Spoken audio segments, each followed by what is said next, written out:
hype, hype. Come with me tonight's the night. Get to see, I wanna be with you. Hype, hype. Come with me tonight's the night. Hello everyone, welcome back to E20 Zone TV on this Friday afternoon. Hope everyone is all well. Looking forward to the weekend, having a few pints tonight and chilling out before we have to witness West Ham play Aston Villa on Sunday. I'm here to talk about a few people as it goes on this sort of rumour has it show. But before I get started, please do smash a like on the video, subscribe to E20 Zone TV and hit the notification bell. It goes a long way. It really helps me and the boys out on this channel. Dangerous Brian. I mean, Ajax centre forward Brian Brobbey, I think his name is.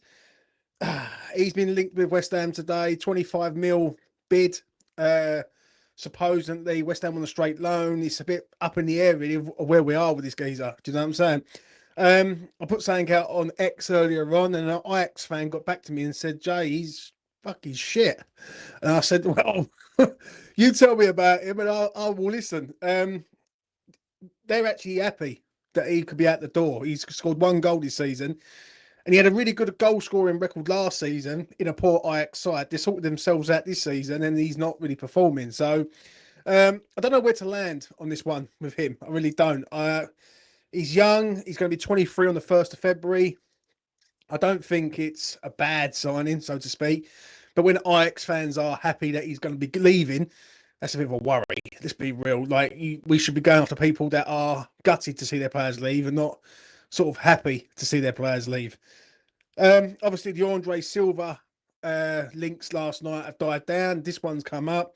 I just hope it ain't sort of smoke screens of like, we're going after him, we're going after him, and then we end up going after no one. Do you know what I'm saying? I've seen reports today linking us with Adam Webster from Brighton, centre half, 30 years old, got 18 months left on his contract currently right now.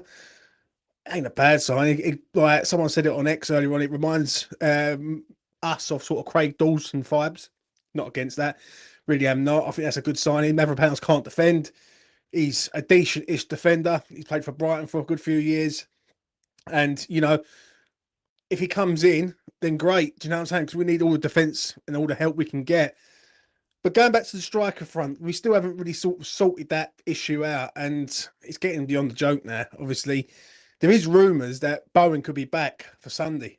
Like, he could be on the bench for Sunday. Now, if he comes back, that's a major plus for us because we need him back. I believe some of him will be back. So it starts looking like the front line starts to like re-sort itself out, but we still need a centre forward at this club. Now, let me know in the comment section below what you think in regards to the striker front. Are you happy with Dangerous Brian, or do you think we should go for someone else, or do you think we should leave it to a point and then wait till the summer? I'm getting sort of mixed reports from all different people on all different channels. People want someone, people don't want someone, and then people are happy just to wait. Do you know what I'm saying? Let me know what you think in the comment section below. Moving on to Mr. Tim Steidten. It has been confirmed today that he is leaving West Ham. It's just come out about half hour ago of me recording this video. And you know what? I'm going to give you my final say on Tim Steidten, so it gets through to people to a point. Because some people think that I've got this agenda against the man. I don't even know the man. I haven't got an agenda. Do you know what I'm saying? He arrived straight after Prague, summer 2023. He arrived at West Ham United Football Club, and obviously people were gassed to a point to have someone of his sort of stature coming in and of what he had done at Leverkusen. Nevertheless, the man comes in, and me personally, as I've always say on this channel, I like to see how people do before I can judge them. Yeah, I don't like to sort of praise them up because of what they've done at their previous jobs, because we've seen it many a time. We sign players, we sign managers to a point, have done well elsewhere. They come to West Ham, they flop big time. So with Tim Steidten, I sort of waited to see what he does. Obviously, that first window was a bit strange to a point. James Ward-Prowse, Mavropanos, Kudus and Alvarez. Obviously, we sold Declan Rice. And then the January window last year was a window where he wanted Osmond, Moyes wanted Osmond, Noble wanted Osmond, and we end up getting no one and getting rid of sort of two players to a point and really derailing our season. Now, Was Tim allowed to do his job properly? I don't believe so. I will say that. In his defence, I will say that. But the multiple trips to Brazil was never going to do us no favours. Keep going to Brazil, getting linked to people like Wesley, I think it was Luis Alberto, Bruno, all these sort of players in all different positions, and then really not having any sort of concrete or cementing a bid for any of these players. Do you know what I'm saying? So it come to the summer. Obviously, new manager, Steidten was at the helm, full control. And as I always say on this channel, the Luis Guilherme signing will always irritate me. It really does. Do you know what I'm saying? Because why is the question? Why do you go in and bring in a player of that note when you don't really need that player? Do you mean we don't need a Luis Guilherme? We need to restructure our side. We need to sort of rebuild from the back to the front. We need a centre forward at this club. We've been crying out for a centre forward to come to this club for a long time, and Mikel Antonio is still here, yeah, and he's outdone every other striker that's come here. And we seem like we can't find a striker for love of money on this planet. Now, I would have assumed that that would have been the most focal point of sort of getting a centre forward at the club this summer, just gone. And it wasn't the case. It really wasn't. It was players in, overpriced for some of these players.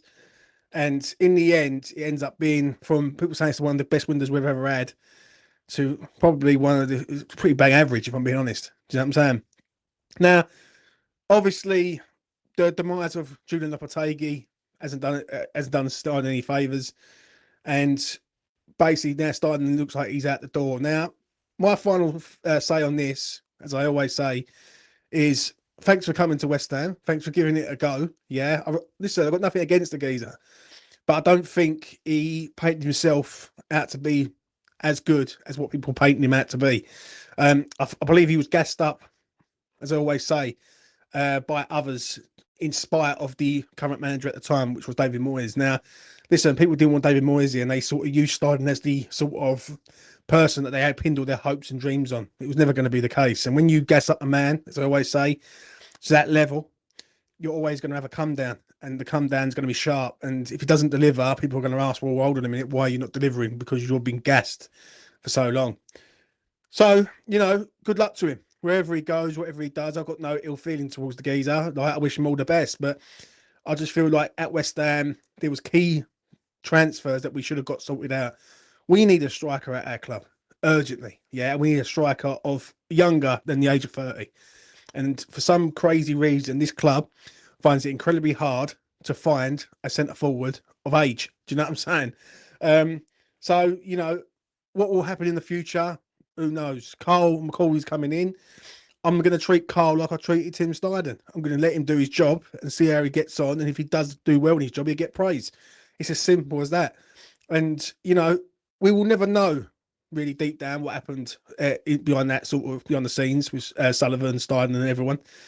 Sullivan's a wrong one. You all know that for a fact. And Sullivan's pushed him out the door or pushed him under the bus to a point. But I don't think Stein's done himself any favours in order for Sullivan to do it. I think he sort of he let us down in the summer, especially with the Guilherme thing and then the Duran thing, and it was just one thing after another. And I'm going to be honest, if that was an ex-manager who brought in a 31-year-old striker and said he wanted a 31-year-old striker, everyone would have been going berserk. Yeah, so, you know, we've got to have it on balance, and on balance it is. So, yeah, let me know what you think in the comment section below in regards of the news today. Obviously, we will see what happens over the coming days, but obviously we've got to look forward to Villa Sunday, and big game, as it always is. We need to get something up there. And because obviously Potter losing last week out, yeah, we need to get at least a point there for me. So we will see what happens there. Anyway, from me to you, take care of yourselves out there, and I will see you again very soon. Peace. Hype, hype, hype, hype.